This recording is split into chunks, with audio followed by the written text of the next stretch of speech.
സുന്നികൾ ഇതുവരെ എവിടെയെങ്കിലും റബീഉൽ അവ്വൽ മാസത്തിൽ നടത്തുന്നതുകൊണ്ട് പ്രത്യേക പുണ്യമുണ്ട് എന്ന് എഴുതി വെച്ചതായി കാണിക്കാൻ കഴിയുമോ? പ്രത്യേക പുണ്യമുണ്ട് എന്ന് സുന്നികൾ എവിടെയെങ്കിലും എഴുതി വെച്ചതായി കാണിക്കാൻ കഴിയുമോ? നിങ്ങൾ ഇപ്പോഴല്ലാതെ തൊട്ട് അടുത്ത മുമ്പത്തെ മിനിറ്റിലും ഈ നാളെ നേരം വിളിച്ചാൽ നിങ്ങൾ എല്ലാവരും സമ്മതിക്കുന്ന കാര്യമാണ്. എല്ലാവരും, എല്ലാ മുസ്ലിയാക്കന്മാരും, ഈ നാട്ടിലെ എല്ലാ മനുഷ്യന്മാരും, നിങ്ങളെപ്പോലത്തെ മോലയന്മാരും മോദേട്ടാൾ പറഞ്ഞു കൊടുത്തിട്ട് അബീലവര് ഒന്നായാൽ തുടങ്ങിയല്ലോ. എല്ലാ പള്ളിയും അലങ്കരിക്കുന്നു, എല്ലാ സ്ഥലത്തും പ്രത്യേകമായ ജാഥയും ആഘോഷമൊക്കെ തുടങ്ങുന്നു. അത് ആഘോഷിക്കാത്തവനെ പുത്തൻവാദിയായും സ്നേഹമില്ലാത്തവനായും ഒക്കെ വെക്കുന്നു. അതന്നെ പ്രത്യേകം. ഇനി പ്രത്യേക പുണ്യുണ്ട്, പ്രത്യേക പുണ്യുണ്ട്, ആ വാക്കെന്നെ എഴുതിക്കൊള്ളില്ല, എഴുതിയിട്ടില്ലെങ്കിൽ കുഴപ്പമില്ല. ഇനി ഒരു പുണ്യുണ്ട് എഴുതിയിട്ടില്ലെങ്കിൽ കുഴപ്പമില്ല. ഇവിടെ ചെയ്തിയും കാട്ടിക്കൂട്ടിലും മുഴുവൻ അങ്ങനെ. ഇവിടെ വായിച്ചു ലൈലത്തുൽ ഖദറിനേക്കാളും പുണ്യമാണ് ആ ദിവസത്തിന്. അത് മാത്രം മതി, വേറെ ഒന്നും വേണ്ട. അത് മാത്രം മതി. ലൈലത്തുൽ ഖദറിനേക്കാളും പുണ്യമുള്ള രാവായി പകലായി പരിചയപ്പെടുത്തി ആ നിനക്ക് സമൂഹത്തിലേക്ക് കൊടുക്കുന്നതോട് കൂടി തന്നെ പ്രത്യേക പുണ്യം വന്നു. ഇനി വേറെ പ്രത്യേക പുണ്യം ഉണ്ട് എന്ന് വാക്ക് തന്നെ അങ്ങനെ തന്നെ എഴുതിക്കണമെന്നില്ല. മാത്രമല്ല ആ സമയം പോലും പരിഗണിക്കുന്നു. നബി തങ്ങൾ ജനിച്ച സമയം എന്ന് പറഞ്ഞിട്ട് സുബഹിക്ക് മുമ്പ് എണീറ്റ് പള്ളിക്ക് ഒച്ചപ്പാടുണ്ടാക്കുന്നത് എന്താ? നബി ജനിച്ച സമയമാണ് എന്ന് പറഞ്ഞു. സുബഹിന്റെ സമയത്ത് നബി ജനിച്ചത് എന്ന് പറഞ്ഞ് സുബഹിന്റെ സമയം പ്രത്യേകം തന്നെ എടുക്കുന്നു. ഇങ്ങനെ ഓരോന്നിനും സവിശേഷത കൽപ്പിക്കുന്നു. ഇന്നതൊക്കെ കഴിഞ്ഞ് കാലങ്ങളായി, നൂറ്റാണ്ടുകളായി നാട്ടിൽ നടന്നു വരുന്ന ഈ ഒരു ആഘോഷത്തെ, ആചാരത്തെ, അത് തൽക്കാലം ഒരു ചോദ്യത്തിന് മുമ്പ് രക്ഷപ്പെടാൻ വേണ്ടി മാത്രം ഞങ്ങൾ പ്രത്യേക പുണ്യം എഴുതിച്ചതുണ്ടോ എന്ന ഒരു ന്യായം കൊണ്ട് മാത്രം രക്ഷപ്പെടാൻ പറ്റിയതല്ല. അത് ഈ നാട്ടിലെ മനുഷ്യന്മാർക്കൊക്കെ മനസ്സിലാകും എന്നാണ് സുഹൃത്തിനോട് സൂചിപ്പിക്കാനുള്ളത്. ഒരു സംഗതി ഇസ്ലാമികവും അനിസ്ലാമികവുമാകാനുള്ള മാനദണ്ഡമായി പരിചയപ്പെടുത്തിയത് പ്രത്യേക പുണ്യമുണ്ട് എന്ന വിശ്വാസമുണ്ടെങ്കിൽ അത് അനിസ്ലാമികമാണ്, പ്രത്യേക പുണ്യമില്ല എന്ന വിശ്വാസമാണെങ്കിൽ അത് ഇസ്ലാമികമാണ് എന്നാണ് വിശദീകരിക്കപ്പെട്ടത്. എന്നാൽ സുന്നികൾ എവിടെയെങ്കിലും റബീഉൽ അവ്വൽ 12 നടത്തുന്നത് കൊണ്ട് പ്രത്യേക പുണ്യമുണ്ട് എന്ന് വിശദീകരിച്ചിട്ടുണ്ടോ? കാരണം അതാണ് ഒരു സംഗതി ഇസ്ലാമികമാവാനും അനിസ്ലാമികമാകാനുള്ള മാനദണ്ഡം. അത് എവിടെയെങ്കിലും വിശദീകരിച്ചിട്ടുണ്ടോ? അതന്നെ പറഞ്ഞത്. ലൈലത്തുൽ ഖദറിനേക്കാളും പുണ്യമാണ്. പ്രത്യേകം അതിനപ്പുറത്തായപ്പോ പ്രത്യേകത്തിനും അപ്പുറമായി. പ്രത്യേക പുണ്യമല്ല, അതിനും അപ്പുറത്ത് ലൈലത്തുൽ ഖദറിന് പ്രത്യേക പുണ്യമുണ്ട്. അതിനേക്കാൾ അപ്പുറത്ത് ലൈലത്തുൽ ഖദറിനേക്കാളും പുണ്യമുള്ളതാണ് എന്ന് പറഞ്ഞിട്ടാണ് സമൂഹത്തെ പഠിപ്പിക്കുന്നത്. അത് തന്നെ 100% ബിദ്അത്താവാൻ മതിയായതാണ്. റബീഉൽ അവ്വൽ മാസത്തിലെ ജനിച്ച ആ ദിവസത്തിന് ആ സമയത്തിന് പ്രത്യേകതയുണ്ട് എന്ന് വിശദീകരിക്കപ്പെട്ടിട്ടുണ്ട്. അതല്ല സംശയം. ആ സമയത്ത് ഈ പരിപാടി റബീഉൽ അവ്വൽ 12 ഈ പരിപാടി നടത്തുന്നത് കൊണ്ട് പ്രത്യേക പുണ്യമുണ്ട് എന്ന് സുന്നികൾ എവിടെയെങ്കിലും വിശദീകരിച്ചതായിട്ട് കാണാൻ കഴിയുമോ? ഒരു പുണ്യവും ഇല്ലാന്നാണ് വിശ്വസിക്കുന്നത്. അങ്ങനത്തെ പ്രത്യേകിച്ച് പുണ്യമൊന്നുമില്ല, പ്രത്യേക പുണ്യമില്ല എന്നാണ് വിശ്വസിക്കുന്നത്. പക്ഷേ കാലങ്ങളായിട്ട് മുസ്ലിം സമൂഹം ചെയ്തു വരുന്ന ഒരു നടപടിയാണത്. ആ പക്ഷയാണ് പ്രശ്നം. പ്രത്യേക പുണ്യമില്ലാന്ന് വിശ്വസിക്കുന്നത് പക്ഷേ ആ പക്ഷയാണ്. ആ പക്ഷ ഒഴിവാക്കിക്കോളി, പ്രശ്നം തീർന്നു. ഞങ്ങളൊക്കെ 364 ദിവസവും സ്വലാത്ത് ചൊല്ലുന്നുണ്ട്, 364 ദിവസവും പ്രവാചകനെ പറ്റി സ്മരിക്കുന്നുണ്ട്, 364 ദിവസവും പ്രവാചകന്റെ പേരിൽ അല്ലാഹും റസൂലും എന്തെല്ലാം മഹത്വങ്ങളും ആദരവുകളും വകവെച്ചു കൊടുക്കാൻ പഠിപ്പിച്ചുവോ അതെല്ലാം പുലർത്തുന്നുണ്ട്. സ്വന്തത്തെക്കാളേറെ, മാതാപിതാക്കളെക്കാളേറെ, മക്കളെക്കാളേറെ കൊല്ലത്തിലെ എല്ലാ നിമിഷങ്ങളിലും ആ പ്രവാചകരെ സ്നേഹിക്കുകയും ബഹുമാനിക്കുകയും ആദരിക്കുകയും ചെയ്യുന്നുണ്ട്. അതേപോലെ നിങ്ങളും ചെയ്തോളി. ആർക്കും തർക്കമുണ്ടോ? ഇവിടെ വിഷയം നബിദിനാഘോഷം അനിസ്ലാമികം തന്നെ. കൊല്ലത്തിന് മുഴുവൻ നബിനെ സ്മരിക്കൽ അനിസ്ലാമികം എന്നല്ല എഴുതിയിട്ടുള്ളത്. കൊല്ലം മുഴുവൻ നബിയെ പ്രശംസിക്കൽ അനിസ്ലാമികം എന്നല്ല എഴുതിയത്. കൊല്ലം മുഴുവൻ നബിയെ സ്നേഹിക്കൽ അനിസ്ലാമികം എന്നല്ല എഴുതിയത്. നബിദിനാഘോഷം എന്ന ആ പേര് വരുന്നതോടുകൂടി തന്നെ പ്രത്യേകമായി അങ്ങനെ ആ പേര് വെച്ചാൽ തന്നെ മൗലിദ് എന്ന നെയ്യത്തോടു കൂടി തന്നെ അത് പ്രത്യേകമായി മാറി. നീ കുടിക്കുമ്പോ ഞാൻ കള്ളി കുടിക്കുന്നു പറയണമെന്നില്ല, എടുത്ത് കുടിച്ചാൽ മതി എന്നാ തന്നെ കള്ളായി. ഇവിടെ മാനദണ്ഡം വിശദീകരിച്ചത് ഒരു പ്രത്യേക പുണ്യമുണ്ട് എന്ന് വിശ്വസിച്ചാൽ അനിസ്ലാമികം, അല്ലെങ്കിൽ ഇസ്ലാമികം എന്നാണ് വിശദീകരിച്ചത്. അതുകൊണ്ട് ആ മാനദണ്ഡം കൃത്യമായിട്ട് നമ്മൾ എഴുതിയിട്ടുണ്ടോ ഇല്ലേ എന്ന് തീരുമാനിക്കണം. അങ്ങനെ എഴുതിയ ഉദ്ധരണി വായിക്കാൻ കഴിയുമോ? അതിനെ സുഹൃത്തെ പറഞ്ഞത്. ഒരുപാട് സ്ഥലങ്ങളിൽ ലൈലത്തുൽ ഖദറിനേക്കാൾ പുണ്യം ഇല്ല, ലൈലത്തുൽ ഖദറിനേക്കാളും പുണ്യമാണ് എന്ന് എഴുതി. മുസ്ലിങ്ങൾക്ക് മുഹമ്മദ് നബി സ്വല്ലല്ലാഹു അലൈഹി വസല്ലം തങ്ങളുടെ ജന്മദിനത്തേക്കാൾ ആനന്ദദായകമായ മറ്റൊരാഘോഷമേ ഇല്ല. ആ ദിവസമല്ല, മറ്റൊരാഘോഷമേ ഇല്ല. എങ്ങനെ? മുസ്ലിങ്ങളെ പറ്റിയാണ്. നിങ്ങൾക്ക് ബാധകമാണോ എനിക്കറിയില്ല. മുസ്ലിങ്ങൾക്ക് മുഹമ്മദ് നബിയുടെ ജന്മദിനത്തേക്കാൾ ആനന്ദദായകമായ മറ്റൊരാഘോഷമേ ഇല്ല. അപ്പൊ ആഘോഷത്തെ പറ്റിയാണ്. അതുകൊണ്ടാണ് നബിദിന ആഘോഷം അനിസ്ലാമികം തന്നെ എന്നിട്ട് പറയാം, വിശ്വവിമോചകന്റെ പിറവി വിശ്വമഖിലത്തിനും ലഭിച്ച മഹത്തായ ഒരു അനുഗ്രഹമായിരുന്നു. നിസ്തുലമായ ഈ അനുഗ്രഹത്തിൽ സന്തോഷിക്കാതിരിക്കാൻ വിശ്വാസികൾക്ക് യഥാർത്ഥത്തിൽ കഴിയില്ല. അപ്പോൾ വ്യക്തമായി എഴുതി, മുസ്ലിങ്ങൾക്ക് മുഹമ്മദ് നബിയുടെ ജന്മദിനത്തേക്കാൾ ആനന്ദദായകമായ മറ്റൊരാഘോഷമേ ഇല്ല. ആഘോഷമില്ല എന്ന് പോലില്ല, ആഘോഷമേ ഇല്ല. അപ്പൊ വേറെ ഒരു ആഘോഷവും ഇതിനടുത്തേക്ക് എത്തൂല.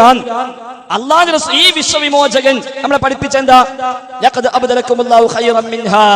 അള്ളാഹു തആല ഏറ്റവും ഖൈറായ 2 ദിവസങ്ങൾ നിങ്ങൾക്ക് ആഘോഷിക്കാൻ തന്നിരിക്കുന്നു, ഈദുൽ ഫിത്ർ വ ഈദുൽ അദ്ഹ എന്നാണ്. ഇവിടെ പറഞ്ഞതോ ഇതിനേക്കാളും ആനന്ദദായകമായ ഒരു ആഘോഷമേ ഇല്ല എന്നാണ്. അതോടുകൂടി തന്നെ അത് 100% ബിദ്അത്തായി മാറി. ഞാൻ നേരത്തെ പറഞ്ഞ എല്ലാ മാനദണ്ഡങ്ങളും വെച്ചുകൊണ്ട് ഇനി അന്നത്തെ ഓരോ ആഘോഷവും ആ നിലയ്ക്ക് തന്നെയാണ് കാണപ്പെടുന്നത്. അബിലവി പറക്കുന്നതോട് കൂടിയാണല്ലോ ഈ വക എല്ലാ രീതികളും എല്ലാ ചർച്ചകളും കൊണ്ടുവരുന്നത്. മാത്രവുമല്ല, ഒന്നും കൂടെ വായിച്ച, നേരത്തെ വായിച്ചത് പോരെങ്കിൽ ഒന്നുകൂടെ വായിച്ചരാ. എന്താ? ഓരോന്നും കുറിച്ച് പ്രത്യേകം പറയാം. അന്ന് ചെയ്യുന്ന ഓരോരോ സൗകര്യങ്ങൾ വിശദീകരിച്ചുകൊണ്ട് അവിടെ പറയുന്നു. ഒന്ന്, പത്തിരി വരവ് ശ്രദ്ധേയമാകുന്നു. ജില്ലയിലെ പ്രവാചക സ്നേഹികളെ വീടുകളിൽ നിന്ന് മദ്ഹുർ റസൂൽ പരിപാടിയിലേക്ക് എത്തുന്ന അന്നദാനത്തിലുള്ള പത്തിരിയുടെ വരവ് ഈ വർഷവും ശ്രദ്ധേയമാകും.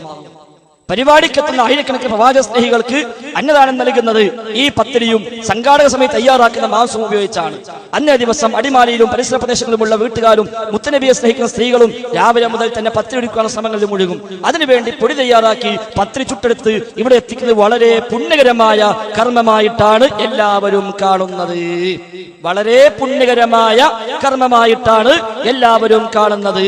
ഇങ്ങനെ വായിക്കാൻ തുടങ്ങിയാൽ എന്തെല്ലാന്നറിയോ ഇഷ്ടം പോലെ വെറുതെ വായിപ്പിച്ചിട്ട് ഈ അറിയാത്ത മനുഷ്യന്മാര് അതും കൂടി കേൾക്കുന്ന അവസ്ഥ വേണോന്ന് ആലോചിച്ചാൽ മതി. മദ്ഹുർ റസൂൽ എന്ന് പറഞ്ഞിട്ട് പ്രത്യേകം സ്പെഷ്യലാ. അപ്പൊ ഇങ്ങനെ ധാരാളം. അതുകൊണ്ടല്ലേ ഇപ്പൊ ഇന്നത്തെ സുപ്രഭാതത്തിന് അമീർ പൈസ എഴുതി കഴിഞ്ഞ മാസം എഴുതിയിട്ടില്ലല്ലോ. എന്തേ റബീഉൽ മാസം പറഞ്ഞ കണ്ടോ? നബിദിനം അറിഞ്ഞിരിക്കേണ്ടത്. അപ്പൊ അന്നെന്തോ പ്രത്യേകിച്ച് അറിയാനുണ്ട് എന്നല്ലേ അർത്ഥം? അന്നെന്തോ അറിയാനുള്ളത് കൊണ്ടാണല്ലോ ഈ മാസത്തിലേക്ക് എഴുതുന്നത്. അപ്പൊ അതുകൊണ്ട് ഇവിടെ വന്ന് ഇനി നമ്മൾ ചെയ്യുന്നൊന്നും അങ്ങനെ തെളിവില്ലെങ്കിൽ പോലും നല്ലതാണ് എന്ന് വരുത്തി തീർക്കാന്ന് വിചാരിച്ചിട്ടാണ് ആദ്യം മറ്റവനെ കൊണ്ട് ചോദിപ്പിച്ചത്. അപ്പോഴാണ് പ്രത്യേക പുണ്യം എന്ന് പറഞ്ഞപ്പോ പിന്നെ വിചാരിച്ചു വന്നിടത്തുനിന്ന് വിട്ടു. ഇനിയിപ്പോ തൽക്കാലം ഞങ്ങൾക്ക് പ്രത്യേകം കൽപ്പിക്കലില്ല എന്ന് പറഞ്ഞിട്ട് ആ ചോദ്യം തൽക്കാലം കോലം മാറ്റി രക്ഷപ്പെടാൻ പറ്റുമോ എന്നാണ് അമീർ ശ്രമിക്കുന്നത്. അമീർ, എനിക്ക് നല്ലത് ഇത് അള്ളാന്റെ ദീനല്ലേ, ആ വക വാശിതൊക്കെ വിട്ടിട്ട് ഒന്ന് നേക്കുന്നേരം മാന്യമായി ഉള്ളത് പറഞ്ഞിട്ട് അതിനൊരു തെളിവുണ്ടോ എന്ന് നോക്കിയപ്പോൾ 4 ആയത്ത് എന്തിനാ കൊടുത്തത്? പ്രത്യേക പുണ്യം ഉണ്ട് പറയാനോ അതോ പ്രത്യേകിച്ച് പുണ്യം ഇല്ല എന്ന് പറയാനോ? പ്രത്യേക പുണ്യം ഇല്ല എന്ന് പറയാനാണോ പ്രത്യേക പുണ്യം ഉണ്ട് എന്ന് പറയാനാണോ 4 ആയത്ത് തെളിവായിട്ട് ഹമീദ് പൈസ ഇന്ന് എഴുതിയത്? അപ്പൊ അത് തന്നെ മതിയല്ലോ. പ്രത്യേക പുണ്യമുണ്ട് എന്നാണ് വിശ്വസിക്കുകയും പ്രചരിപ്പിക്കുകയും സമൂഹത്തെ കൊണ്ട് വിശ്വസിപ്പിക്കുകയും ചെയ്യുന്നത് എന്ന് മനസ്സിലാക്കാൻ. സമയം എത്ര എന്ന് ചോദിച്ചപ്പോ സ്ഥലം ചെമ്മാടാണെന്ന് ഉദ്ധരണി വായിച്ചിട്ട് കാര്യമില്ല. ഒരു മിനിറ്റ്. ചിലപ്പോ ചെമ്മാടാന്ന് പറഞ്ഞാൽ മനസ്സിലാവും സമയം എത്ര ആയി എന്നുള്ളത്. ആ ബസ് സ്ഥിരമായി 10:10 ചെമ്മാട് എത്തുക. അപ്പൊ മനസ്സിലായി ചെമ്മാട് എത്തിയിട്ടുണ്ട് എന്ന് പറഞ്ഞാൽ സംഗതി മനസ്സിലായി. ചില മനുഷ്യന്മാരെ തലയും പാലും കണ്ടറിയാ ഇത് എടുക്കാ പോക്കുന്ന്. ചിലപ്പോൾ ഒരിക്കൽ ഉത്തരം പറഞ്ഞു കൊടുക്കേണ്ടി വരില്ല. പറഞ്ഞു കൊടുക്കുന്ന ഉത്തരമായിരിക്കും ഒരിക്കൽ ആവശ്യമുള്ളത്. ഒരു ചോദിച്ച ചോദ്യത്തിന് ഒരു പക്ഷേ അങ്ങനെ ചോദ്യം 2 കോലത്തിലുണ്ട്. 2 കോലത്തെ ചോദ്യം. ഒന്ന് തിരിയാൻ വേണ്ടി ചോദിക്കാം, മറ്റേ തിരിക്കാൻ വേണ്ടി ചോദിക്കാം. 2 സൈസ് ചോദ്യം ഉണ്ട്. തിരിയാൻ വേണ്ടി ചോദിക്കുമ്പോൾ തിരിയാൻ പറ്റിയ മറുപടി കൊടുക്കും. തിരിക്കാൻ വേണ്ടി ചോദിക്കുമ്പോൾ ചിലപ്പോൾ ഉത്തരം എന്താവും? ചിലപ്പോൾ ഒന്നും തിരിച്ചു തിരിക്കാൻ പറ്റിയ രൂപത്തിലാവും. കൊണ്ടുവന്ന വടി വാങ്ങിയിട്ട് അങ്ങനെ അടിക്കാൻ ഒരു എളുപ്പമുണ്ടല്ലോ. വടി അവനെന്തിനെ കൊണ്ടുവന്നൊന്നുമില്ല, അപ്പൊ മറ്റൊരു കയ്യിലുണ്ടാവും. അതുകൊണ്ട് ചിലപ്പോൾ അത് മതിയാവും. അമീറിന്റെ വിഷയത്തിൽ അത് മതി നമുക്ക് പണ്ടേ അറിയുന്നതാണല്ലോ. ശരി. ആ റൂട്ടിലൂടെ ബസ് ഓടണില്ലെങ്കിലോ? അല്ലെങ്കിൽ പോണ വണ്ടി ഉണ്ടാവും. ഇപ്പൊ ഉള്ളത് ബസ് ഓടുന്ന റൂട്ടാണ്. ഇത്. അതുകൊണ്ടാണ് ചോദിച്ച വിഷയത്തിന് ഒരു ഉദ്ധരണിയും വായിച്ചിട്ടില്ല. അന്ന് നടത്തുന്നതിന് പ്രത്യേക പുണ്യമുണ്ട് എന്നതിന് ഒരു ഉദ്ധരണിയും വായിച്ചിട്ടില്ല. ഇനി ഏതായാലും അവിടെ പോയിട്ട് ബഹാവുദ്ദീൻ ഉസ്താദ് ചോദിച്ചാൽ മൂപ്പര് പറഞ്ഞിട്ടും ബാക്കി അവിടെ ചോദിച്ചാൽ മതി. ബഹാവുദ്ദീൻ ഗുരു ഉണ്ടാവുമല്ലോ, മൂപ്പര് ചോദിക്കാം ഉസ്താദ് വല്ല പുണ്യം ഉണ്ടോ എന്ന് ചോദിക്കാം. ഇതിന് പ്രത്യേകിച്ച് വല്ല പുണ്യം ഉണ്ടോ മൂപ്പര് എന്താ പറയാൻ അപ്പൊ നോക്കിയാൽ മതി. ഇല്ലെങ്കിൽ കഴിഞ്ഞ തെളിച്ച മാസം എടുത്ത് വായിച്ചു നോക്കിയാൽ അപ്പൊ കിട്ടും ചെയ്യും പ്രത്യേകം ഉണ്ടോ എന്നുള്ളത്. ശരി, നിങ്ങൾ അടുത്തത് ചോദിച്ചോട്ടെ. സമയം കളയാൻ വേണ്ടി ചോദിക്കേണ്ട ആവശ്യമില്ല. അവിടെ പോയി ചോദിച്ചിട്ട് വരിക പ്രത്യേക പുണ്യം ഉണ്ടോ, ഞങ്ങൾ പറഞ്ഞോളുന്നില്ല, 6ാം കൊല്ലമായിട്ടുള്ള അവിടെ. അതുകൊണ്ട് പ്രത്യേക പുണ്യം ഉണ്ടോ എന്ന് അവിടുന്ന് ചോദിച്ച് അന്വേഷിച്ച് പഠിച്ച് വന്നിട്ട് ഉണ്ടെങ്കിൽ പിന്നെ ചോദ്യം ആവശ്യമില്ലല്ലോ. പ്രത്യേക പുണ്യം ഉണ്ടെന്ന് ഉസ്താദ്മാര് പറഞ്ഞാൽ അപ്പൊ ശരി, അപ്പൊ വിചാരിച്ചാൽ മനസ്സിലായി. ഒരു പ്രത്യേക പുണ്യം ഇങ്ങനെ എല്ലാ മൂലമാരും പറയുകയാണെങ്കിൽ അപ്പം വിചാരിക്കേണ്ടി പോയി, അപ്പൊ സംഗതി പ്രശ്നം തീരും ചെയ്യും. അടുത്ത ചോദ്യം കിടക്കാണ്. അതിന്റെ മുമ്പ് പ്രത്യേക പുണ്യമുണ്ട് എന്ന് വിശ്വാസമില്ലെങ്കിൽ അത് ഇസ്ലാമികമാണ് എന്ന് പറഞ്ഞിട്ടുണ്ട്. ഇല്ല, ഇതിനെ പറ്റിയല്ല പറഞ്ഞത്, നബിദിനാഘോഷത്തെ പറ്റിയല്ല പറഞ്ഞത്. നബിദിനാഘോഷം എന്ന പേര് വരുമ്പോ തന്നെ പ്രത്യേകമായി. അത് ഞാൻ പറഞ്ഞ കള്ളു കുടിക്കുമ്പോ ഞാൻ കള്ളു കുടിക്കുന്നു വിചാരിക്കേണ്ട ആവശ്യമില്ല, കുടിച്ചാൽ മതി. നബിദിനാഘോഷം എന്ന പേരോട് കൂടി തന്നെ പ്രത്യേകമായി. ഇനി അതിന് പ്രത്യേക പുണ്യം വേണ്ട ആവശ്യമില്ല. അല്ലെങ്കിൽ എന്ത് വേണം? അങ്ങനത്തെ ആഘോഷമില്ല, റബീഉൽ അവ്വലിൽ സവിശേഷതയില്ല, കൊല്ലം മുഴുവൻ നബിയെ സ്നേഹിക്കേണ്ടതാണ് എന്ന് പറഞ്ഞാൽ നമ്മളൊക്കെ ഒന്നായി ആ വിഷയത്തിൽ. അതല്ല നബിദിനാഘോഷം എന്നോ മീലാദുൻ നബി എന്നോ സീത്തി മിലാദ് എന്നോ ഈത്തി മിലാദ് എന്നോ ഒക്കെയുള്ള പേര് വരുന്നതോട് കൂടി അത് പ്രത്യേകമായി മാറി, അവിടെ തന്നെ ബിദ്അത്തായി മാറുകയും ചെയ്തു. പ്രത്യേക പുണ്യം ഇല്ലെന്ന് വിശ്വസിച്ചാലും അത് ഇസ്ലാമികമാവൂല എന്നാണ് പറഞ്ഞത് നബിദിനാഘോഷം. അപ്പോ എല്ലാ വിഷയത്തെ പോലുമല്ല നബിദിനാഘോഷം. നബിദിനാഘോഷം പ്രത്യേക പുണ്യമുണ്ടെന്ന് വിശ്വസിച്ചാലും ഇല്ലെങ്കിലും എതിർക്കപ്പെടേണ്ടതാണ്. കാരണം മറ്റുള്ള മാത്രമല്ല, നബിദിനാഘോഷം മാത്രമല്ല അതിന് നേരത്തെ പറഞ്ഞു, ഞാൻ ആര്യ സ്ഥലത്ത് പറഞ്ഞില്ലേ, അതങ്ങനെ തന്നെയാണ്. മമ്പുറത്തെ സ്ഥലത്തിന് പോലെ പറഞ്ഞില്ലേ, അങ്ങനെ തന്നെയാണ്. അതാ മമ്പുറത്തേക്ക് സ്വലാത്തിന് പോകുന്നു എന്ന നെയ്യത്തോട് കൂടി തന്നെ വിജയത്തായി. ഇനി പ്രത്യേക പുണ്യം വിചാരിക്കേണ്ട ആവശ്യമില്ല. കാരണം എന്താ? അല്ലെങ്കിൽ കക്കാടന്ന് ചൊല്ലിക്കൂടെ, കുരാട്ടന്ന് ചൊല്ലിക്കൂടെ, ഇതിനെ മമ്പുറത്തേക്ക് പോയത്? മമ്പുറത്തേക്ക് പോകുമ്പോ തന്നെ ഓരോ ഉദ്ദേശം എന്താണ്? അതിന് സവിശേഷത ഉണ്ട് തന്നെയാണ്. എന്ന പോലെ നബിദിനാഘോഷം, ജീലാനി ഫെസ്റ്റ് തുടങ്ങി സ്വലാത്ത് ആയിക്കോട്ടെ, നാരിയാ സ്വലാത്ത് എന്ന പേര് വരുന്നതോട് കൂടി തന്നെ പ്രത്യേകമായി കഴിഞ്ഞു. ആ പേര് കൊടുത്ത് അതിൽ ഒരു ചേലുംകോലുണ്ടാക്കി ഒരു പുതിയ ഇബാദത്തായി സമർപ്പിച്ചു. അതോടുകൂടി തന്നെ അത് ബിദ്അത്തായി മാറി. പ്രത്യേക പുണ്യമുണ്ടെന്ന് വിശ്വസിച്ചിട്ടില്ലെങ്കിലും ഉണ്ടെങ്കിലും നബിദിനാഘോഷം എതിർക്കപ്പെടേണ്ടതാണ് എന്നാണ് വാദിക്കുന്നത്. നബിദിനാഘോഷവും സമാനമായത്. ആ വിഷയം പ്രത്യേക പുണ്യമുണ്ടെങ്കിലും ഇല്ലെങ്കിലും ഒരു വിഷയം റസൂലുള്ളാഹി സ്വല്ലല്ലാഹു അലൈഹി വസല്ലമ തങ്ങളുടെ കാലത്ത് ഇല്ലാത്ത ഒരു സംഗതി അത് ചെയ്തു വന്നാൽ അതിനെ എതിർക്കപ്പെടേണ്ടതാണ് എന്നാണ് പറഞ്ഞത്.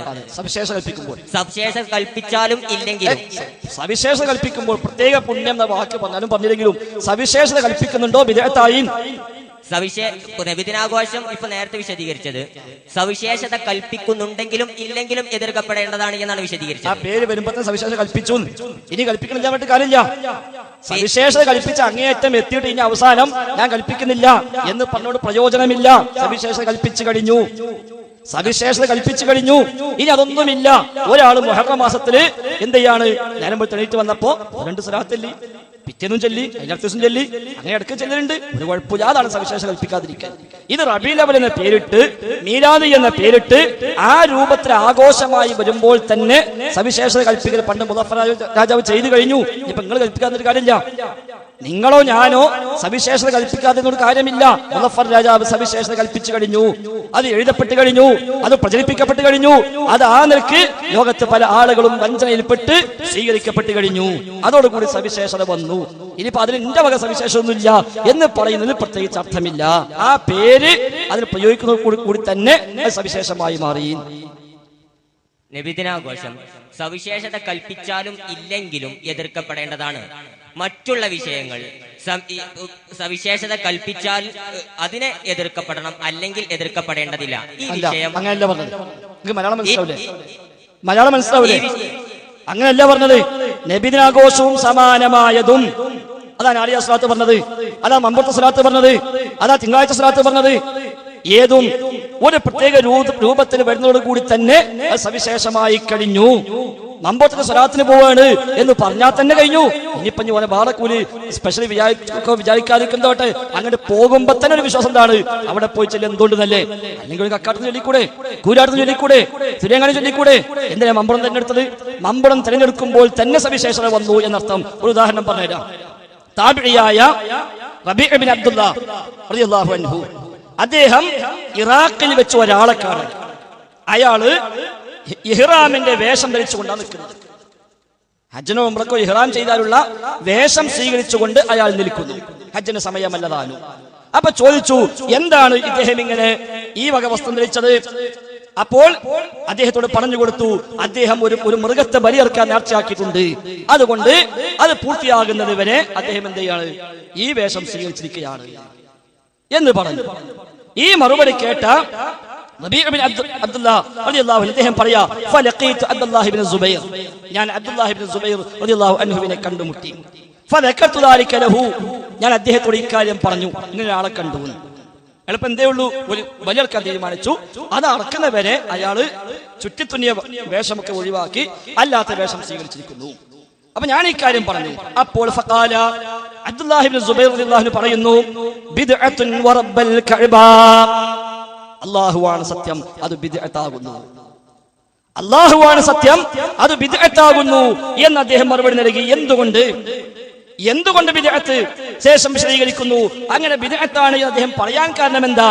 ഫവസഫ ദാലിക അബ്ദുല്ലാഹ് ബിഅന്നഹു ബിദ്അ, ഇത് ബിദ്അത്താണ് എന്ന് പറയാൻ കാരണം അദ്ദേഹം ഈ ചെയ്ത പണി അത് ലമ്മാകാന മൂഹിമൻ അന്നഹു മിനദ്ദീൻ, അത് ദീനിൽപ്പെട്ടതാണ് എന്ന് ഒരു പക്ഷെ വിചാരിക്കപ്പെടാനുള്ള സാധ്യതയുണ്ട്. ഇദ്ദേഹം ഇങ്ങനെ ചെയ്യുന്നത് കാണുമ്പോ ആളുകൾ വിചാരിക്കും ഇങ്ങനെ ദീനിൽ ഏർപ്പാടുണ്ട്. ലഅന്നഹു ഖദ് സബത അന്ന തജറുദ മശ്റൂഉൻ ഫിൽ ഇഹ്റാമി ബിനുസുകിൽ ഹജ്ജ് വൽ ഉംറ, ഹജ്ജിലും ഉംറയിലുമൊക്കെ ചുറ്റിത്തുന്നിയ വസ്ത്രം ഒഴിവാക്കൽ മശ്റൂ ആണ്, നിയമമാക്കപ്പെട്ടതാണ് എന്ന കാര്യം സ്ഥിരപ്പെട്ടതാണല്ലോ. അതുകൊണ്ട് ഫൈലാ ഫഅല ഫീ ഗൈരി ദാലിക ഔ ഫൈലാ ഫുഇല ഫീ ഗൈരി ദാലിക, ഇതല്ലാത്ത സമയത്തും അത് ചെയ്താൽ എന്തെയും ഔഹമ മൻ ലാ യഅലമു മിനൽ അവാം, അറിവില്ലാത്ത സാധാരണക്കാർ വിചാരിക്കും അന്നഹു മശ്റൂഉൻ ഫീ ഹാദിഹിൽ ഹാലത്തി, ഈ സമയത്തും അത് ദീനിൽ ഉള്ളതാണ്, അത് ദീനിൽ ശറഅക്കപ്പെട്ട കാര്യമാണ് എന്ന് വിവരമില്ലാത്ത സാധാരണക്കാർ വിചാരിക്കും. എന്നതുകൊണ്ടാണ് അത് ബിദ്അത്താകുന്നു എന്ന് അബ്ദുല്ലാഹി ഇബ്നു സുബൈർ പറഞ്ഞത്. എത്ര വ്യക്തമാണ്. അതാണ് ഇസ്ലാമിന്റെ അസ്ല്.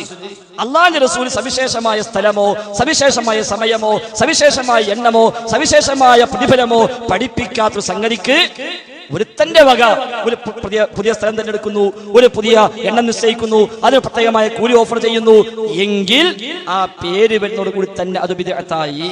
അതിനാണ് ഞാൻ നാരിയ സ്വലാത്ത് പറഞ്ഞത്. കാരണം നാരിയ സ്വലാത്ത് 600 കൊല്ലം മുമ്പ് മൊറോക്കോയിൽ നിന്നുണ്ടായി. മൊറോക്കോയിൽ നിന്ന് 600 കൊല്ലം മുമ്പ് ഇബ്രാഹിമുൻ നാസി ഉണ്ടാക്കി.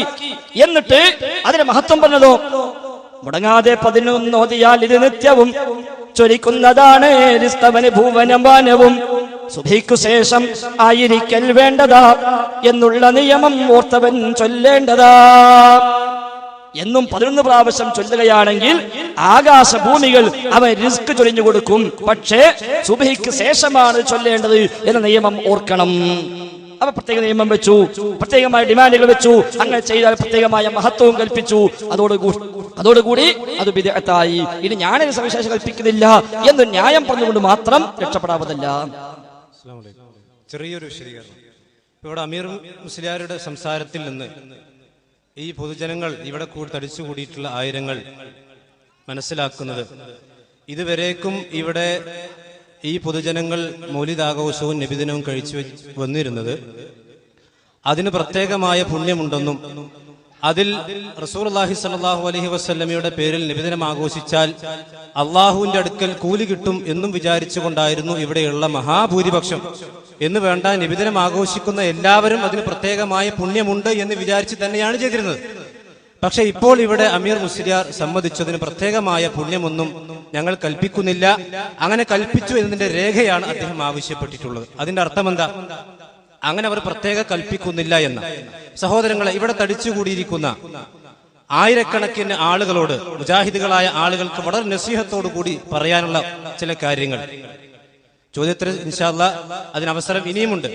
നിങ്ങൾ ആലോചിച്ചു, ഇസ്ലാമിലുള്ള പെരുന്നാൾ ആഘോഷം, ആ പെരുന്നാൾ ആഘോഷത്തിന് എന്തൊക്കെയാണ് ഒരു മുസ്ലിം അനുഷ്ഠിക്കേണ്ടത് എന്ന് മഹാനായ റസൂലുള്ളാഹി സ്വല്ലല്ലാഹു അലൈഹി വസല്ലം മുഴുവനായി പഠിപ്പിച്ചിട്ടുണ്ട്. നമ്മളെല്ലാവരും പെരുന്നാൾ ആഘോഷിക്കുന്നവരാണല്ലോ. കഴിഞ്ഞ പെരുന്നാൾ ആഘോഷത്തെ പോലെ തന്നെയാണ് ഇനിയും വരാനിരിക്കുന്ന പെരുന്നാൾ നമ്മൾ ആഘോഷിക്കുന്നത്. അതിന്റെ രാവിലെ എന്ത് ചെയ്യണം? കുളിക്കണം, പള്ളിയിൽ പോകണം, അതുപോലെ തന്നെ നമസ്കരിക്കണം, 2 റക്അത്ത് നമസ്കരിക്കണം. ആ നമസ്കാരത്തിന് പ്രത്യേകമായ തക്ബീറുകൾ ചെല്ലണം. ആദ്യത്തെ റക്അത്തിൽ 7, രണ്ടാമത്തിൽ 5 ചെല്ലണം. അതുപോലെ തന്നെ ഉളുഹിയ്യത്തിന്റെ സമയത്ത് ബലിപെരുന്നാളാണെങ്കിൽ അതിന്റെ പ്രത്യേകമായ സുന്നത്ത്. ഇങ്ങനെ നിരവധി സുന്നത്തുകൾ റസൂലുള്ളാഹി സ്വല്ലല്ലാഹു അലൈഹി വസല്ലം പഠിപ്പിച്ചിട്ടുണ്ടെങ്കിൽ ഈ നബിദിനം ആഘോഷിക്കുന്ന സഹോദരങ്ങൾ ഒരു നിമിഷം ചിന്തിക്കൂ. മഹാനായ റസൂലുള്ളാഹി സ്വല്ലല്ലാഹു അലൈഹി വസല്ലമയുടെ ദീനിലുള്ള ഇത്രയും വലിയ, അഥവാ ലൈലത്തുൽ ഖദറിനേക്കാൾ വലിയ ആഘോഷമായ അല്ലെങ്കിൽ ഇസ്ലാമിലെ ബലിപെരുന്നാളിനേക്കാൾ വലിയ ആഘോഷമായി പരിചയപ്പെടുത്തപ്പെട്ട ഈ ആഘോഷ ദിവസത്തിൽ എന്താണ് ഒരു മുസ്ലിം ചെയ്യേണ്ടത്? അന്ന് പ്രത്യേകമായി കുളിക്കൽ സുന്നത്തുണ്ടോ? നബിദിനത്തിന് കുളിക്കൽ സുന്നത്തുണ്ടോ? അതുപോലെ തന്നെ നബിദിനത്തിന് പള്ളിയിൽ പോകൽ സുന്നത്തുണ്ടോ? ഇതൊക്കെ നിങ്ങൾ ഒന്ന് ചിന്തിച്ച് ഉസ്താദുമാരോട് ചോദിച്ചു നോക്കൂ. ഇനി മാത്രമല്ല, ഇസ്ലാമിലുള്ള ഏത് ആഘോഷമാണെങ്കിലും, ബലിപെരുന്നാളും അതുപോലെ തന്നെ ചെറിയ പെരുന്നാളാണെങ്കിലും, അതിനെ സംബന്ധിച്ച് വിശദമായി ഇസ്ലാമിക ചരിത്രത്തിലും അതേപോലെ തന്നെ ഇസ്ലാമിന്റെ പ്രമാണങ്ങളായിട്ടുള്ള വിശുദ്ധ ഖുർആനിലും പ്രവാചകന്റെ ഹദീസുകളിലും സവിസ്തരം പ്രതിപാദിക്കപ്പെട്ടിട്ടുണ്ട്. എന്നാൽ സഹീഹുൽ ബുഖാരിയിലോ സഹീഹ് മുസ്ലിമിലോ ഏതെങ്കിലും ഒരു ഹദീസ് ഗ്രന്ഥത്തിൽ മൗലിദ് ആഘോഷിക്കേണ്ടത് എങ്ങനെയാണ്, കൈഫിയത്തു ഇഹ്തിഫാലിൽ മൗലിദ്, മൗലിദ് ആഘോഷത്തിന്റെ രൂപം വിശദീകരിക്കുന്ന ഒരു അധ്യായം, ഒരൊറ്റ അധ്യായം നിങ്ങൾ ഇവിടെ ചെമ്മാട് അടുത്താണല്ലോ, അല്ലെങ്കിൽ അതിനേക്കാൾ വലിയ സ്ഥാപനങ്ങൾ നിങ്ങൾക്കുണ്ടല്ലോ, നിങ്ങൾ പോയി നിങ്ങളുടെ ഉസ്താദുമാരോട് വളരെ വിനയത്തോടുകൂടി നിങ്ങൾ ചോദിക്കണം, ഉസ്താദെ നമ്മൾ ബലിപെരുന്നാളിനേക്കാൾ വലിയ ആഘോഷമായി പരിചയപ്പെടുത്തിയ, അല്ലെങ്കിൽ ലൈലത്തുൽ ഖദറിനേക്കാൾ വലിയ ആഘോഷ ദിവസമായി കൊണ്ട് പരിചയപ്പെടുത്തിയ ഈ ദിവസത്തിന്റെ ഇതിൽ എന്തൊക്കെ ചെയ്യണമെന്ന് ഏതെങ്കിലും ഒരു ഹദീസിന്റെ കിതാബിൽ അത് വിശദീകരിച്ചിട്ടുണ്ടോ ഉസ്താദെ? നിങ്ങളൊന്ന് ബഹുമാനപൂർവ്വം ചോദിക്കണം. ഇവിടെ അമീർ മുസ്ലിയാരുടെ സംസാരത്തിൽ അൽഹംദുലില്ലാ ഈ കൂടിയിരിക്കുന്ന ആയിരക്കണക്കിന് ആളുകൾക്ക് ഒരു സത്യം മനസ്സിലായി, അല്ലെങ്കിൽ ആളുകൾ ഇതുവരെ തിരിച്ചറിഞ്ഞിരുന്ന ആളുകൾ മനസ്സിലാക്കിയിരുന്നതിന് വിരുദ്ധമായി അദ്ദേഹം ഇവിടെ പ്രഖ്യാപിച്ചു. അങ്ങനെ ഒരു പ്രത്യേകതയും ഇവിടെ ആരും കൽപ്പിക്കുന്നില്ല. അങ്ങനെ പ്രത്യേകത കൽപ്പിച്ചതിന്റെ തെളിവ് ഇങ്ങോട്ടാണ് ഇപ്പോൾ അദ്ദേഹം ചോദിച്ചുകൊണ്ടിരിക്കുന്നത്. അതിൽ തന്നെ സാധാരണക്കാരെ ആളുകൾ മനസ്സിലാക്കണം, ഇത് ഇസ്ലാമികമാണോ അല്ലയോ എന്ന് തിരിച്ചറിയാൻ അമീർ മുസ്ലിയുടെ സംസാരം നിങ്ങൾക്കൊരു കാരണമാകട്ടെ എന്ന് മാത്രം ഈ വിഷയമായി സൂചിപ്പിക്കാം. അടുത്ത ചോദ്യം.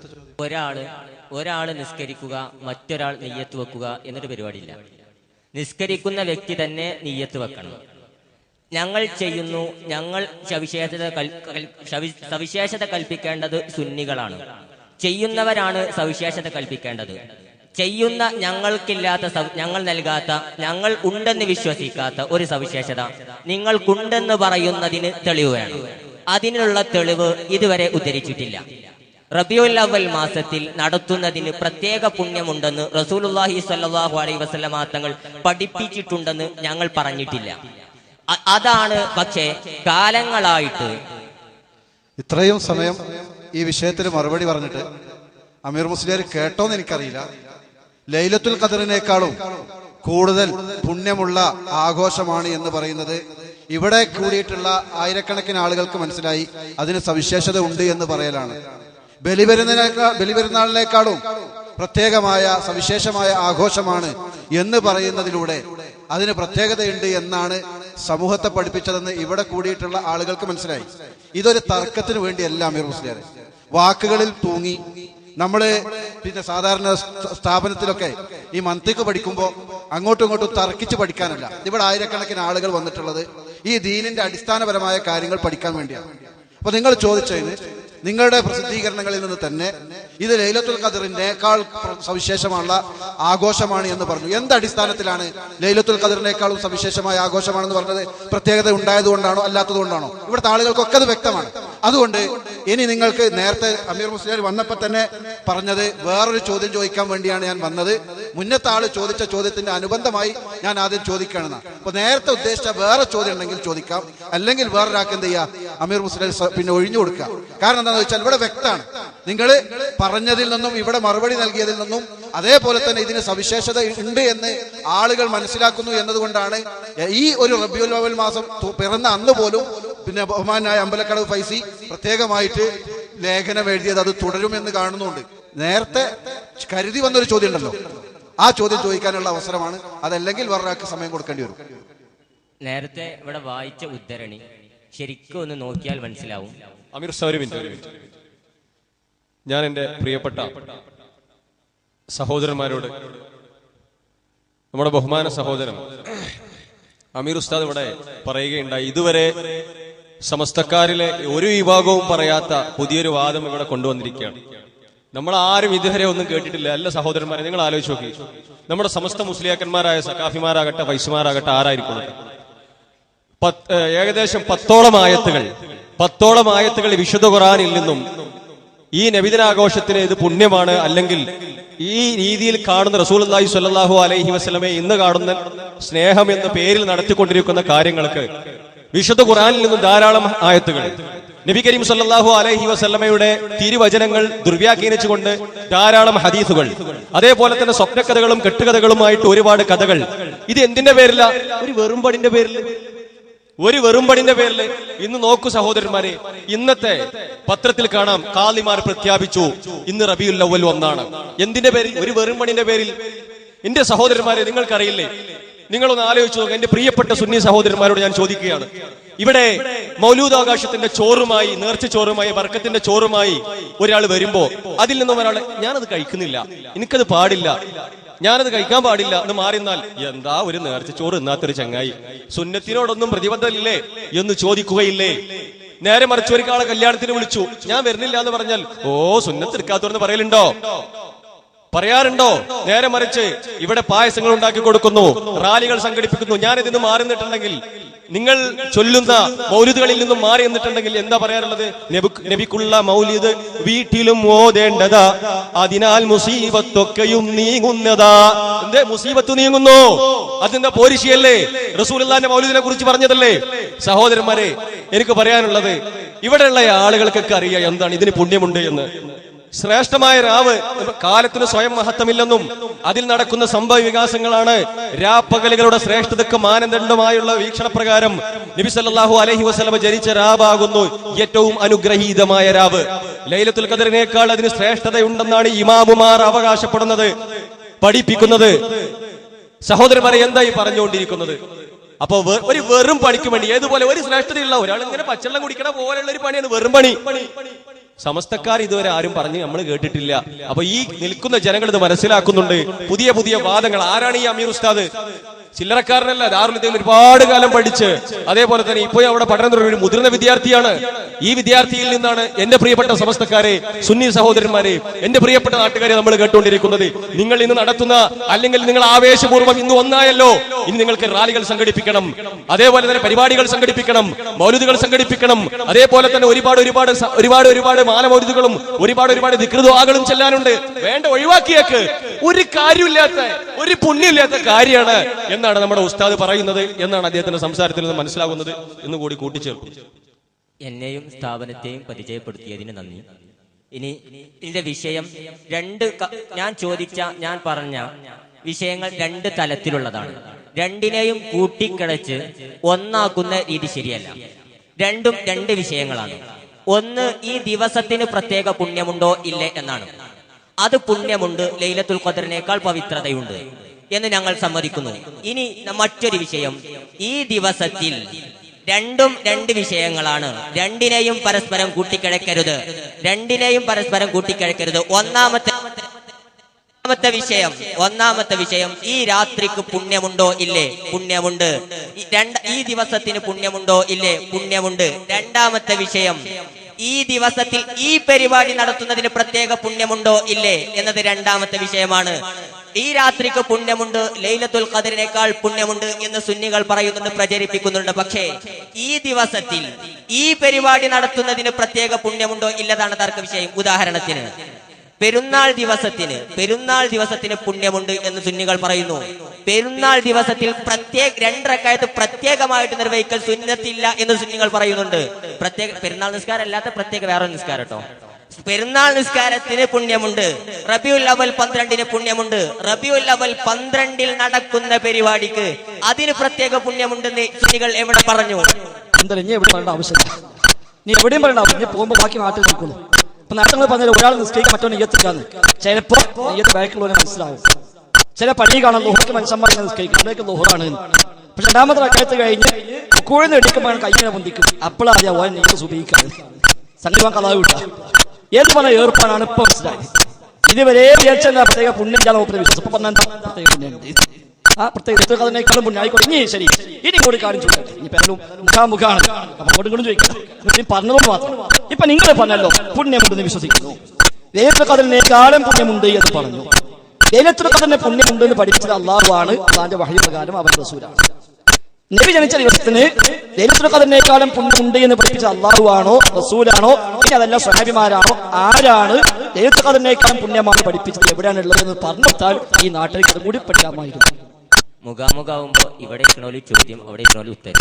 ഇനി നിങ്ങളെ ചെലവില് വേണമെന്നുണ്ടെങ്കിൽ ഇങ്ങനെ പരിപാടി നടത്തുകയാണെങ്കിൽ ഞാൻ അവിടെ വെച്ചിരുന്നിട്ട് ഉത്തരം പറഞ്ഞോളാം. നിങ്ങൾ ഇവിടെ ഞങ്ങളെ ചെലവിൽ ഈ പറഞ്ഞ പൊള്ള് സ്ഥാപിക്കാൻ കഴിയില്ല. ഇപ്പൊ നിങ്ങൾ പറഞ്ഞ ഇസ്ലാമിന്റെ പേരിൽ ഏറ്റവും വലിയ നുണയാണ് സംശയം. നാട്ടിൽ മുഴുവൻ സംശയിക്കി പറയാം. നിങ്ങൾക്ക് സ്റ്റേജിൽ നിങ്ങൾക്ക് പറയാൻ കഴിയുമോ? അള്ളാഹു പറഞ്ഞത്, അവന്റെ റസൂല് പറഞ്ഞത് ഈ ദിവസം ലൈലത്തുൽ പുണ്യമാകും എന്ന് പറഞ്ഞത്. ഒരു ദിവസത്തിന് പുണ്യമുണ്ടാകണമെങ്കിൽ അത് അള്ളാഹു പഠിപ്പിക്കണം, അവന്റെ റസൂല് പഠിപ്പിക്കണം. അല്ല ആർക്കാ ഇവിടെ ദീന് പറയാൻ അധികാരമുള്ളത്? ആർക്കധികാണ്? നിങ്ങൾ ഞാൻ ധൈര്യമായി തീർത്തു പറയുന്നു, ഖിയാമത്ത് നാൾ വരെ നിങ്ങൾ നല്ല ഒരൊറ്റ മുസ്ലിരെ കൊണ്ടും ഈ ശുദ്ധ നോണ നമ്മൾ നാടൻ ഭാഷ പറഞ്ഞ പച്ചപ്പുള്ള് ഒരിക്കലും സ്ഥാപിക്കാൻ കഴിയില്ല. ഇസ്ലാമിന്റെ പേര് ആണ് വിടനെ പെടും. ഇതാണ് എല്ലാവരും അവസ്ഥ. പോലെമാരപ്പം നാട്ടുകാർ മനസ്സിലായിക്കോളും. ഇതാ പണി. അങ്ങനെ പൊട്ടിക്കാം, എന്നിട്ട് പിന്നെ ചോദിക്കുമ്പോ അതാ പിന്നെ പറഞ്ഞു ഇതെന്താ ദീനല്ലേ, ഇസ്ലാമിന്റെ പേരല്ലേ? ലൈലത്തുൽ ഖദ്റിനെ പുണ്യം അല്ലാഹു പറഞ്ഞു, ലൈലത്തുൽ ഖദ്രി ഖൈറുൻ മിൻ അൽഫി ശഹർ. അല്ലാഹുവിന്റെ റസൂൽ ഹദീസുകളിൽ ഇമാം ബുഖാരി മുസ്ലിം അടക്കമുള്ളവർ ഉദ്ധരിച്ച ധാരാളം ഹദീസുകളിൽ അതിനെ മഹത്വം പഠിപ്പിച്ചു. എങ്കിൽ ഏത് ആയത്തിൽ അല്ലെങ്കിൽ ഏത് ഹദീസിൽ ഈ ദിവസത്തിന്റെ പുണ്യം പറഞ്ഞത്? ലൈലത്തുൽ ഖദ്റിനേക്കാളും പുണ്യം വേണമെന്നില്ല. അല്ലെങ്കിലും റബീഉൽ അവ്വൽ മാസം 12-ന് ഒരു പ്രത്യേകമായ പുണ്യം നിങ്ങൾ പറഞ്ഞല്ലോ, ലൈലത്തുൽ ഖദ്റിനേക്കാളും പുണ്യം എന്നുള്ളത്. ആ പൊള്ള് സ്ഥാപിക്കാൻ കഴിയില്ല എന്നത് നിങ്ങൾക്ക് തന്നെ ബോധ്യമുണ്ട് എന്നതുകൊണ്ടാണ് ഇപ്പൊ തൽക്കാലം നിങ്ങൾ ഉരുണ്ട് രക്ഷപ്പെടുന്നത് എന്ന് കൂടി സൂചിപ്പിക്കുക. നേരത്തെ പറഞ്ഞ സ്ഥാപനത്തിലേക്ക് വന്ന് നമുക്ക് ഡേറ്റ് ഉറപ്പിക്കാം. ഒരു കാര്യമില്ല, ഇത് ഏറ്റിക്കൊണ്ടുള്ള അവസാനമല്ല. ഈ ഹദീസ് ആയത്തനാലേ അവിടെ വന്ന് വണ്ടി വിളിച്ച് വണ്ടി കയറ്റി ലോഡ് ആക്കി ഇവിടെ SUV-കാരനെ വിളിച്ച് ഇറക്കിയിട്ട് കൊണ്ട് കാണിച്ചു കൊടുക്കാൻ മുതലൊന്നുള്ളത്. ഒരു ആയത്തുണ്ട് വായിച്ചത്, ഒരു പൊള്ള് പറഞ്ഞിട്ട് ചോദിക്കുന്നത്. ഈ ആയിരക്കണക്കിന് മനുഷ്യന്മാരെ മുന്നിൽ ഒരു പച്ചപ്പൊള്ള്, അത് ഇസ്ലാമിന്റെ പേരിൽ ഹബീബിന്റെ പേരിൽ ഒരു ശുദ്ധമായ കളവ് കൊണ്ട് പൊട്ടിച്ചിട്ട് അത് എവിടുന്ന് കിട്ടിയേക്കുമ്പോ ആണ്ട് വരുന്നല്ലേ? ഇതാ ദീന്? ഇതാണോ ദീന്? അല്ലെങ്കിൽ നിങ്ങൾ പറയാൻ പാടില്ലായിരുന്നു. ഇവിടെ ഞാൻ വായിച്ചു കേൾപ്പിച്ചു, പക്ഷെ അപ്പൊ ഞങ്ങൾ ചോദിച്ചിട്ടില്ല. ഇപ്പൊ നിങ്ങൾ തന്നെ പറഞ്ഞു ലൈലത്തുൽ ഖദ്റിനേക്കാളും പുണ്യമുണ്ട് എന്ന് സുന്നികൾ വിശ്വസിക്കുന്നു. അതുകൊണ്ടാണ് ചോദിച്ചത്. അത് സുന്നികൾ വിശ്വസിക്കുന്നുവെങ്കിൽ നിങ്ങളെപ്പോലത്തെ മോലയന്മാരെ പറഞ്ഞ പൊള്ള് വിശ്വസിച്ചിട്ടാണ് ഓരോതൊക്കെ വിശ്വസിക്കുന്നത്. ഈ നാടന്മാരെ വിട്ടേക്കുക, നിങ്ങൾക്ക് എന്തും വിശ്വസിക്കാം. പക്ഷെ സാധാരണക്കാരെ വിട്ടാളെ ഓർക്ക് ദീനോട് സ്നേഹമുണ്ട്, നാടന്മാർക്ക് ദീനോട് സ്നേഹമുണ്ട്. നിങ്ങളൊക്കെ ദീന് പറയുന്നു എന്നാണ് സാധാരണക്കാരൻ വിശ്വസിക്കുന്നത്. അതുകൊണ്ടാ അവൻ നിങ്ങളെ സ്നേഹിച്ച് കൂടെ കൂടുന്നത്. അവരെ നിങ്ങൾ വെറുതെ വിട്ടേക്കുക, നിങ്ങൾ എന്തും വിശ്വസിച്ചോളൂ. ലൈലത്തുൽ ഖദ്റിനേക്കാളും പുണ്യെന്നോ അതിനപ്പുറത്തും നിങ്ങൾ വിശ്വസിച്ചോളൂ. പക്ഷേ ദീനിന്റെ പേരിൽ, ഇസ്ലാമിന്റെ പേരിൽ നിങ്ങൾ നാട്ടിൽ പഠിപ്പിക്കരുത് എന്ന് കൂടി സൂചിപ്പിക്കുക. ഇവിടെ രണ്ട് കാര്യമുണ്ട്. നമ്മൾ നേരത്തെ സൂചിപ്പിച്ചു, ഒന്ന് റബീഉൽ അവ്വലിന് പുണ്യമുണ്ട്. രണ്ടാമത്തെ കാര്യം റബീഉൽ അവ്വൽ ഈ പ്രത്യേക അമൽ ചെയ്യുന്നതിന് പുണ്യമുണ്ടോ ഇല്ലെന്നാണ്.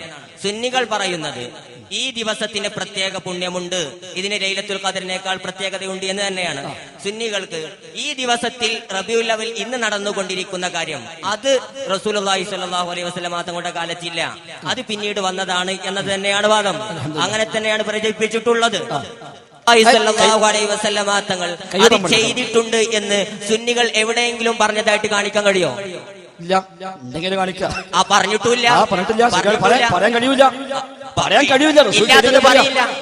ഇവിടെ വിഷയമല്ല അമീറെ, ഈ തൽക്കാലം തിരിച്ചുവിടല്ലേ, ഇവിടെ സമയം പ്രധാനം. എന്താ ഇപ്പൊ എന്താ പറഞ്ഞത്?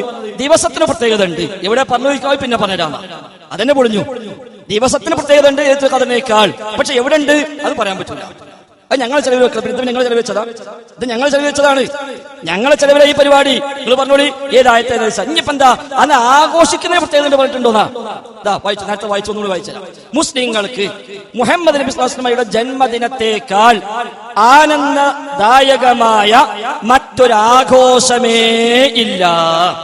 മറ്റൊരു ദിവസമേ ഇല്ല എന്നല്ല, മറ്റൊരാഘോഷമേ ഇല്ല. അപ്പൊ എന്താഘോഷമുണ്ടെങ്കിലും ഏതാഘോഷമുണ്ടെങ്കിലും അതിനേക്കാളൊക്കെ ഏറ്റവും ആനന്ദദായകമായ ആഘോഷം ഇതാകുന്നു. ഏത്? ഇല്ലാത്തൊരാഘോഷം. അപ്പൊ നിങ്ങളെ പറഞ്ഞു നബി സ്വല്ലല്ലാഹു അലൈഹി വസല്ലം തങ്ങൾ ചെയ്തു ഞങ്ങൾ പറഞ്ഞിട്ടില്ല, സ്വഹാബിമാർ ചെയ്തു ഞങ്ങൾ പറഞ്ഞിട്ടില്ല, അത് പറയാനോട്ട് കഴിയുകയുമില്ല. ഇനി വായിച്ചു, ഒന്നും കൂടി വായിച്ചല്ല, ഏതായാലും ഇരിക്കും കേൾക്കണല്ലോ. SYS മീലാദ് ക്യാമ്പയിന്റെ ഭാഗമായി ഇറക്കി. നമ്മുടെ വീടിനുള്ളിൽ റബീഉൽ അവ്വൽ കടന്നു വന്നാൽ നാം പ്രത്യേകം സ്വീകരിക്കേണ്ടിയിരിക്കുന്ന രീതികളുണ്ട്. നമ്മുടെ വീടിനുള്ളിൽ റബീഉൽ അവ്വൽ കടന്നു വന്നാൽ നാം പ്രത്യേകം സ്വീകരിക്കേണ്ടിയിരിക്കുന്ന രീതികളുണ്ട്. ഒന്ന്, കുടുംബാംഗങ്ങൾ ഒത്തുചേർന്നു റബീഉൽ അവ്വൽ 1 മുതൽ ഇശാ മഗ്‌രിബിനിടയിൽ അല്പസമയം മൗലീദ് പാരായണം നടത്തുക. റബീഉൽ അവ്വൽ കടന്നു വന്നാൽ പ്രത്യേകം ചെയ്യേണ്ട കാര്യങ്ങൾ ഒന്നതാണ്. 2 ചെറിയൊരു മധുരപലഹാരവും നൽകുക. എല്ലാവരും ഒന്നിച്ചിരുന്ന് മൗലിദ് പാരായണം നടത്തി പ്രാർത്ഥിക്കുക. മക്കൾക്ക് നബിയെ കുറിച്ച് അറിയാനും ആദരവ് തോന്നുവാനും ഇത് കാരണമാകും. വീട്ടിൽ ബറക്കത്തും ഐശ്വര്യവും കൂടാൻ ഇത് മതി. വീട്ടിൽ ബർക്കത്തും ഐശ്വര്യവും കൂടാൻ ഇത് മതി. പക്ഷെ എന്ന് ചെയ്യണം? റബീഉൽ അവ്വൽ കടന്നു വന്നാൽ പ്രത്യേകമായി ചെയ്യണം എന്നാണ് പറഞ്ഞത്. മാത്രവുമല്ല, നമ്മൾ പറഞ്ഞല്ലോ, ഇപ്പൊ നിങ്ങൾ പറഞ്ഞു നബി ഞങ്ങൾ ചെയ്തിട്ടില്ല, ചെയ്തു ഞങ്ങൾ പറയുന്നില്ല, സഹാബികൾ ചെയ്തു എന്നും ഞങ്ങൾ പറയുന്നില്ല. അപ്പൊ പിന്നെ ഇന്ന് ഹമീദ് ഫൈസി പറഞ്ഞ 4 ആയത്ത് നബി പ്രാവർത്തിയാക്കിയിട്ടില്ല എന്നാണോ? അല്ലാഹുവിന്റെ റസൂല് ഈ ആയത്തുകൾ ജീവിതത്തിൽ പാലിച്ചില്ല എന്നാണോ നബി ദിനം നാം അറിഞ്ഞിരിക്കേണ്ടത് എന്ന് പറഞ്ഞിട്ടാണ് 4 ആയത്ത് കൊടുത്തത്? അതേപോലെ സമാനമായി എത്ര ആയത്ത് മൂലയന്മാർ ഈ മാസം ദുർവ്യാഖ്യാനിച്ച് പറയുന്നു? അപ്പൊ ഈ ആയത്ത് ഹദീസൊക്കെ ഉണ്ടായിട്ട് നബി അത് ചെയ്തില്ല, സഹാബിമാർ ചെയ്തില്ല, താബിഈങ്ങൾ ചെയ്തില്ല. പിന്നെ മുദഫർ രാജാവ് എന്ന് പറയുന്ന ഹിജ്റ 630 മരിച്ച, ഹിജ്റ 7-ാം നൂറ്റാണ്ടിൽ മരിച്ച മുദഫർ രാജാവ് എന്ന് പറയുന്ന രാജാവ് മൂപ്പരാണ് ആദ്യമായിട്ട് ഈ ആയത്തൊക്കെ പ്രാവർത്തിയാക്കിയതല്ലേ. അതിനു മുമ്പ് അല്ലാഹുവിന്റെ റസൂലോ അവിടുത്തെ സ്വഹാബത്തോ താബിഈകളോ താബിഈകളോ മദ്ഹബിന്റെ ഇമാമിയങ്ങളോ അവരാരും ഈ ആഘോഷത്തെപ്പറ്റി, ദിവസത്തെപ്പറ്റി ഈ നിലയ്ക്കുള്ള ഒരു പ്രയോഗം പോലും നടത്തിയില്ല. ഷാഫി മദ്ഹബ് എന്ന് പറയുന്നുണ്ടല്ലോ, ഷാഫി ഇമാമിന്റെ ഏതെങ്കിലും കിതാബിൽ, വേണ്ട അബൂ ഹനീഫ ഇമാമിന്റെ കിതാബിൽ, മാലിക് ഇമാമിന്റെ കിതാബിൽ, അഹ്മദ് ഹംബലിന്റെ കിതാബിൽ, വേണ്ട ഹിജ്റ 300 മുമ്പ് ജീവിച്ച ഏതെങ്കിലും പണ്ഡിതന്റെ കിതാബിൽ, ഹിജ്റ 400 മുമ്പ് ആയിക്കോട്ടെ, 100 എക്സ്ട്രാ തരാം, ഹിജ്റ 400 മുമ്പ് ലോകത്ത് ജീവിച്ചു പോയ ആയിരക്കണക്കായ പണ്ഡിതന്മാർ അവരെഴുതിയ 10,000-കണക്കായ ഗ്രന്ഥങ്ങൾ, ആ ഗ്രന്ഥങ്ങളിൽ എവിടെയെങ്കിലും നബിദിനാഘോഷവുമായി ബന്ധപ്പെട്ട ഒരു പരാമർശം നബിദിനാഘോഷവുമായി ബന്ധപ്പെട്ട ഒരൊറ്റ വരി ഇമാം ഷാഫിയുടെ കിതാബിൽ, ഇമാം അബൂ ഹനീഫയുടെ കിതാബിൽ, ഇമാം മാലിക്കിന്റെ കിതാബിൽ, ഇമാം അഹ്മദിന്റെ കിതാബിൽ, ഇമാം ബുഖാരിയുടെ കിതാബിൽ, ഇമാം മുസ്ലിമിന്റെ കിതാബിൽ തുടങ്ങി ഹിജ്റ 400 വരെ ജീവിച്ച 10,000-കണക്കായ ആലിമീങ്ങളുടെ ധാരാളം ഗ്രന്ഥങ്ങളിൽ എവിടെയെങ്കിലും ഒരു പരാമർശം ഇല്ല, കാണൂല. അപ്പൊ അന്നൊന്നുമില്ല, പിന്നെണ്ടായി. പിന്നെ എങ്ങനെ അതിന് ആയത്ത് തെളിവാകാം? പിന്നെ എങ്ങനെ അത് ഹദീസ് തെളിവാകാം? അപ്പൊ അതാണ് ഞങ്ങൾ പറഞ്ഞത്. സവിശേഷത കൽപ്പിക്കുന്നുണ്ട്.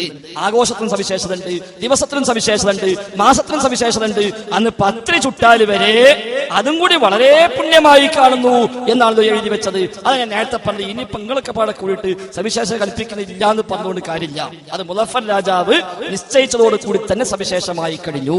അത് ദീനിൽ പുതിയത് ഉണ്ടാക്കായി കഴിഞ്ഞു. അതുകൊണ്ടാണ് അന്ന് അബൂ അംറുൽ ഫാക്കിഹാനി റഹിമഹുല്ലാഹ് പറഞ്ഞത് ഇത് ദീനിൽ പുതുതായി കൂട്ടിച്ചേർക്കലാണ്. ഫാക്കിഹാനി റഹിമഹുല്ലാഹ് പറഞ്ഞെന്താ? ഇത് ദീനിൽ പുതിയതായി കൂട്ടിച്ചേർക്കലാണ് എന്നാണ് പറഞ്ഞത്. എന്തുകൊണ്ട്? ആ മൗലിദ് എന്ന ആ ആഘോഷം ജായിസാണെന്ന് പോലും പറയാൻ അനുവാദമില്ല. മുബാഹാണ്, ജായിസാണ് എന്ന് പറയാൻ പോലും അനുവാദമില്ല. എന്തുകൊണ്ട്? അത് മതത്തിൽ പുതിയതായി കൂട്ടിച്ചേർക്കലാകുന്നു എന്നാ പഠിപ്പിച്ചത്. അദ്ദേഹം പറയാ ഇത് ഒന്നുകിൽ നിർബന്ധമാണെന്ന് പറയണം, അത് പറയാൻ കഴിയില്ല. അല്ലെങ്കിൽ സുന്നത്താണെന്ന് പറയണം, അതും പറയാൻ കഴിയില്ല. ഇനി അതുമല്ലെങ്കിൽ അനുവദനീയമാണ്, ജായിസാണ് എന്ന് പറയണം, അതും പറയാൻ കഴിയില്ല. എന്തുകൊണ്ട് കഴിയില്ല? ജായിസാണെന്ന് പറയണമെങ്കിൽ ഇത് ദീനിൽ തെളിവുണ്ടാകണമല്ലോ, ദീനിൽ അനുവാദം നൽകണമല്ലോ. പക്ഷേ അതും പറയാൻ നിവൃത്തിയില്ല. കാരണം അദ്ദേഹം പറയാ വലൈസ ബിവാജിബിൻ, ഇത് വാജിബല്ല ഇജ്മാഅൻ, അതിൽ ഇജ്മാ ഉണ്ട്. വലാ മൻദൂബൻ, മൻദൂബുമല്ല. ലഅന്ന ഹഖീഖത്തൽ മൻദൂബി മാ തലബഹു ശർഉ മിൻ ഗൈരി ദമ്മിൻ അലാ തർക്കിഹി, ശർഅ് പ്രോത്സാഹിപ്പിച്ചതിലാണല്ലോ സുന്നത്ത് എന്ന് പറയുക. വഹാദാ ലം യദൻ ഫീഹി ശർഉ, ഇത് മതം അനുവാദം നൽകാത്തതാണ്. വലാ ഫഅലഹു സ്വഹാബ, സ്വഹാബിമാർ ചെയ്യാത്തതാണ്. വലാ താബിഊന, താബിഈങ്ങളും ചെയ്യാത്തതാണ്. അത് നിങ്ങൾക്കും തർക്കമില്ല. നിങ്ങളിപ്പോ പറഞ്ഞു നബി ചെയ്തിട്ടില്ല, സ്വഹാബിമാർ ചെയ്തിട്ടില്ല, താബിഈകളും ചെയ്തിട്ടില്ല. വലാ താബിഊന മുതദയ്യിനൂന ഫീമാ അലിംതു, ഞാൻ അറിഞ്ഞിടത്തോളം ദീനു പ്രകാരം ജീവിച്ച സ്വഹാബിമാരോ താബിഈകളോ അത് ചെയ്തിട്ടില്ല. അതുകൊണ്ട് അതും പറയാൻ നിവൃത്തിയില്ല. വലാ ജായിസുൻ യകൂന മുബാഹ, ഇനി അനുവദനീയമാണ് എന്നും പറയൽ അനുവദനീയമല്ല. എന്തുകൊണ്ട്? ദീനിൽ ഒരു ബിദ്അത്ത് ഉണ്ടാക്കൽ ലൈസ മുബാഹ, അനുവദനീയമല്ല. മുസ്ലിമീങ്ങളുടെ ഏകോപിച്ച അഭിപ്രായ പ്രകാരം മതത്തിൽ പുത്തനാചാരം ഉണ്ടാക്കൽ അനുവദനീയമല്ല. അതുകൊണ്ട് നബിദിനാഘോഷം അനുവദനീയമെന്നും പറയാവതല്ല. ഇനി ഫലം ബാക്കിയില്ല, മക്രൂഹൻ ഔ ഹറാമാ, ഒന്നുകിൽ കറാഹത്ത് എന്ന് പറയാം, അല്ലെങ്കിൽ ഹറാം എന്ന് പറയാം, അല്ലാത്തൊന്നും പറയാൻ പറ്റില്ല. അദ്ദേഹം തന്നെ ഇടയ്ക്ക് പറഞ്ഞു നാളെ അല്ലാഹുവിന്റെ കോടതിയിൽ ഇതേപ്പറ്റി ചോദിക്കപ്പെട്ടാൽ അവിടെയും എനിക്കുള്ള മറുപടി ഇത് തന്നെയാകുന്നു എന്ന് കൂടി അദ്ദേഹം പറഞ്ഞു. അത് ഗണ്ണിക്കുമെന്ന് ചിലരൊക്കെ പറഞ്ഞെങ്കിലും ഗണ്ണിക്കാൻ കഴിഞ്ഞിട്ടില്ല എന്നത് കൂടി കൂട്ടത്തിൽ സൂചിപ്പിക്കുകയാണ്.